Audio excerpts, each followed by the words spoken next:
President Joe Biden visited Capitol Hill on Friday to urge his fellow Democrats in Congress to overcome divisions that threatened his agenda after the House of Representatives postponed a vote on his $1 trillion infrastructure bill that already passed in the Senate with bipartisan support. I'm telling you, we're going to get this done. It doesn't matter when. It doesn't matter whether it's in 6 minutes, 6 days, or 6 weeks. We're going to get it done. The rare trip to the Capitol capped a tumultuous week that saw lawmakers narrowly avert a government shutdown. Fresh disagreements emerged among Democrats over the size of a multi-trillion-dollar companion bill that would fund health, education, and climate measures.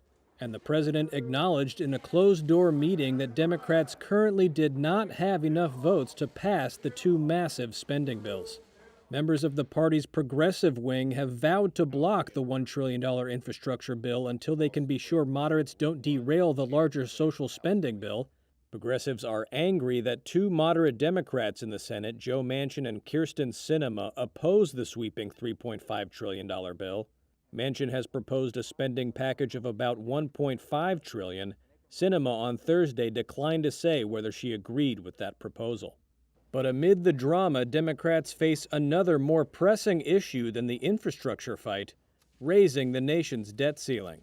What would be a historic U.S. debt default could occur on October 18th, according to an estimate from Treasury Secretary Janet Yellen, if Congress fails to give the government additional borrowing authority. Republicans have said they want no part in approving the debt limit increase, saying it's the Democrats' problem. Though Democrats have noted that about $5 trillion of the nation's debt is the result of tax cuts and spending passed during the previous 4 years when Republican Donald Trump was president.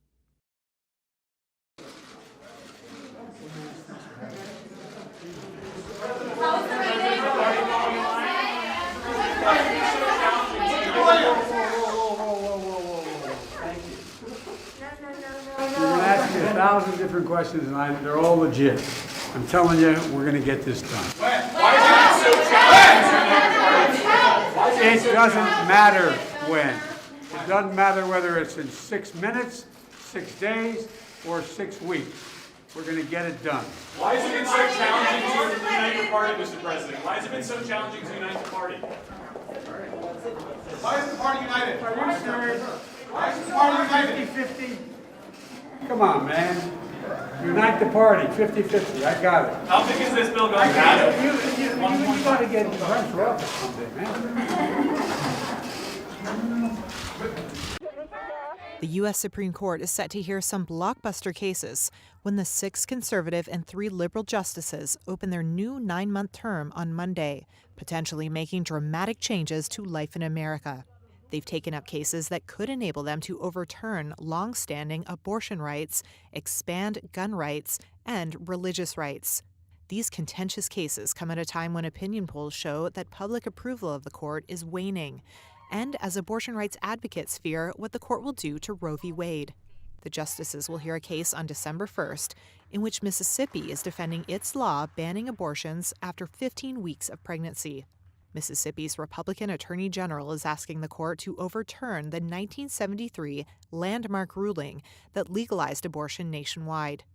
The Supreme Court last month allowed a near-total ban on abortion imposed by Texas to take effect, even as litigation over its legality continues in lower courts, sparking a legal fight with the Justice Department.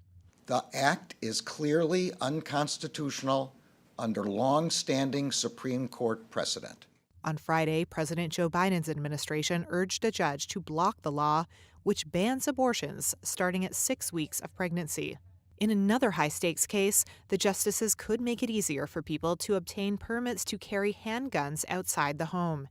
On November 3rd, they'll consider whether to invalidate a New York State regulation that lets people obtain a concealed carry permit only if they can show they need a gun for self-defense. Another grim milestone in the fight against COVID-19. The United States on Friday surpassed 700,000 coronavirus-related deaths, according to a Reuters tally. That toll was reached as officials have begun to roll out booster doses of vaccines to protect the elderly and people working in high-risk professions. A Reuters analysis of public health data showed that the country has reported an average of more than 2,000 deaths per day over the past week. While national hospitalization numbers have fallen in recent weeks, some states, particularly in the South, are bucking that trend to record big rises, putting pressure on healthcare systems. Vaccination rates in some parts of the Midwest and South are lagging those in the Northeast and parts of the West Coast.